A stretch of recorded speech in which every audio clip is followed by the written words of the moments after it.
बिस्मिल्लाहिर्रहमानिर्रहीम। अज़ीज़ तलबा अस्सलाम वालेकुम। उम्मीद है आप खैर वफ़ियत से होंगे। बायोलॉजी पार्ट 2 का लेक्चर जो है वो शुरू कर रहे हैं ऑनलाइन क्लासेस के हवाले से। बेटा लास्ट टाइम जो है हमने सेक्स डिटर्मिनेशन पढ़ी थी। सेक्स डिटर्मिनेशन से आगे जो है आज पढ़ना शुरू कर रहे हैं। जो आगे का टॉपिक है वो है सेक्स लिंकेज इन ह्यूमन। तो सेक्स लिंकेज इन ह्यूमन के हवाले से सेक्स लिंकेज इन ह्यूमन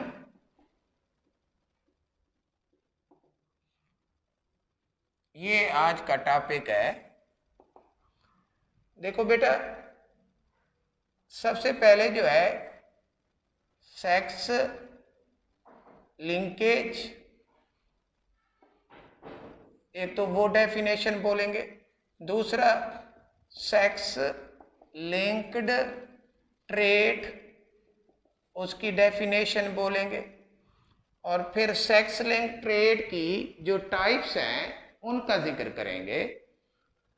तो सबसे पहले बेटा डेफिनेशन जो है हम पढ़ रहे हैं सेक्स लिंकेज की। The gene present on the sex chromosome called sex linked gene and this process is called sex linkage। तो ये डेफिनेशन है सेक्स लिंकेज की।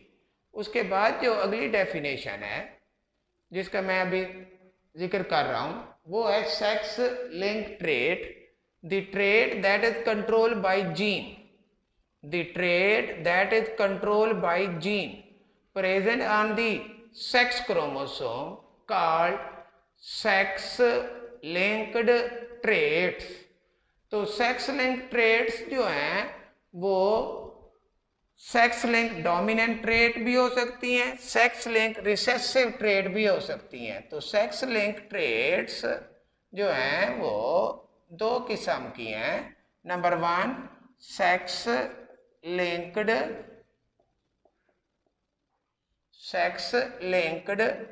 डोमिनेंट ट्रेट, और number 2 sex linked recessive trait. तो sex linked dominant trait, the trait that is controlled by dominant gene present on the sex chromosome is called sex linked dominant trait, and the trait that is controlled by recessive gene present on the sex chromosome is called sex linked recessive trait। तो कुछ trait ऐसी हैं sex link trait जिनको dominant gene control करता है। तो ऐसी trait जिनको डोमिनेंट जीन कंट्रोल करता है वो सेक्स लिंक्ड डोमिनेंट ट्रेट कहलाती हैं। उसकी एग्जाम्पल जो है वो है हाइपोफॉस्फाटैमिक रिकेट। और जो सेक्स लिंक्ड रिसेसिव ट्रेट हैं उनमें number 1 haemophilia, number 2 colour blindness, और नंबर 3 टेस्टिकुलर फेमिनाइजेशन सिंड्रोम। तो ये एग्जाम्पल है सेक्स लिंक रिसेसिव ट्रेट की। और ये जो है सेक्स लिंक जो डोमिनेंट ट्रेट है उसकी एग्जाम्पल हाइपोफॉस्फेटेमिक रिकेट। तो सबसे पहले हम इसी सेक्स लिंक डोमिनेंट ट्रेट का पहले जिक्र कर लेते हैं। सेक्स लिंक डोमिनेंट ट्रेट जो है that is controlled by dominant gene present on the sex chromosome is called sex linked dominant trait, जिसकी एग्जाम्पल हाइपोफॉस्फेटेमिक रिकेट। ये जो हाइपोफॉस्फेटेमिक रिकेट है this is not due to the deficiency of vitamin D, यानी ये common dietary ricket से totally different है। Common dietary ricket जो है उसकी काज जो है due to the deficiency of vitamin D. Vitamin D की कमी हो जाए तो वो रिकेट डिजीज काज होती है, जिसमें हड्डियां जो हैं बॉब्ड हो जाती हैं, टेढ़ी हो जाती हैं। लेकिन ये जो हाइपोफॉस्फेटेमिक रिकेट है इसकी काज जो है वो यानी डेफिशिएंसी ऑफ विटामिन डी नहीं है, बल्कि इसकी काज जो है वो जेनेटिक कम्युनिकेशन फेल्योर है।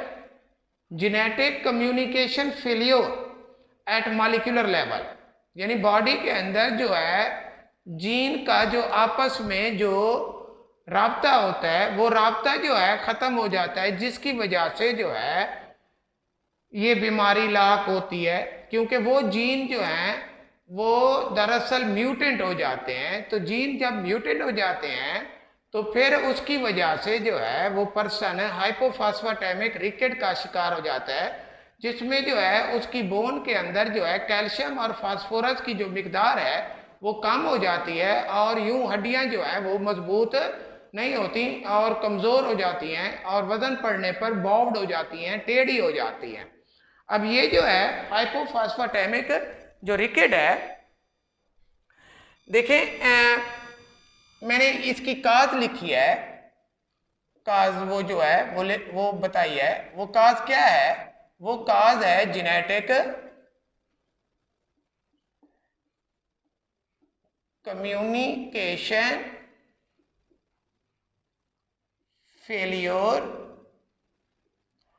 Eight molecular level. तो ये जो है इसमें आप ये देखें कि एक जीन है वो एक्टिवेट करता है विटामिन डी को, विटामिन डी को। और विटामिन डी का काम क्या होता है? यानी boost uptake the calcium ion या phosphorus from the elementary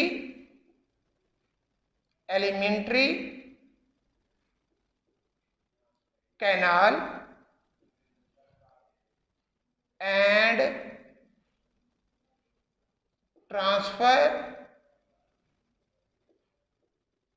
them to blood।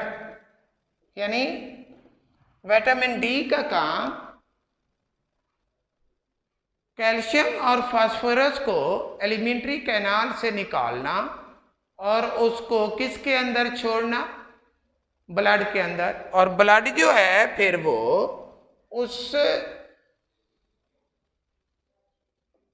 Calcium और फास्फोरस को वो जो है जब ब्लड के अंदर वो पहुंच जाते हैं तो उसको कैरी करता है और उस कैल्शियम और फास्फोरस की वजह से एक और जीन जो है वो जाकर एक्टिवेट होता है, जीन एक्टिवेट होता है। और वो जीन जब एक्टिवेट होता है तो क्या बनती है? प्रोटीन। और वो प्रोटीन डिपॉजिट होती है इन बोन्स। अब जब तक ये जीन, क्योंकि ये जीन जो है हिदायत रखता है, इनकोड रखता है, इंफॉर्मेशन रखता है, जिसकी रोशनी में वो क्या बनती है, प्रोटीन, और प्रोटीन जब डिपॉजिट होती है बोन के अंदर तो बोन स्ट्रांग हो जाती हैं। अब इस जीन और इस जीन के दरमियान, ये जो दो जीन हैं इनके दरमियान अगर कम्युनिकेशन फेलियर हो जाए तो फिर ये जो जीन जो हिदायत रखता है for the formation of protein, bone protein, वो बोन प्रोटीन नहीं बन पाएगी और इस तरह हड्डियां जो हैं वो बॉब्ड हो जाती हैं, टेढ़ी हो जाती हैं।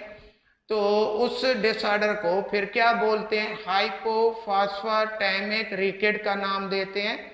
दरअसल ये जो जीन है इसको जब तक विटामिन डी मैसेज नहीं मिलेगा, विटामिन डी मैसेज किस शक्ल में मिलता है, कैल्शियम या फास्फोरस की शक्ल में, जब तक वो नहीं मिलेगा ये जीन एक्टिवेट नहीं होगा। और वो जो है जीन जब एक्टिवेट नहीं होगा तो वो प्रोटीन भी नहीं बनेगी और प्रोटीन की कमी की वजह से जो है वो हड्डियां जो हैं वो मजबूत नहीं हो पाती और उससे जो है वजन पड़ने पर वो बॉब्ड हो जाती हैं।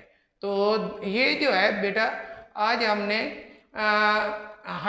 ये जो सेक्स लिंक डोमिनेंट ट्रेट जिसकी एग्जांपल हमने डिस्कस की, हाइपोफॉस्फेटेमिक रिकेट। तो आज का लेक्चर जो है वो यहाँ ख़त्म करते हैं। इंशाल्लाह अगले लेक्चर में वो जो है फिर हम शुरू करेंगे सेक्स लिंक रिसेसिव ट्रेट का। तो इसको आप तैयार कीजिएगा बेटा, अच्छे तरीके से रीड कीजिएगा, आपके पास बुक्स भी हैं तो इस लेक्चर को भी मद्देनज़र रखिएगा।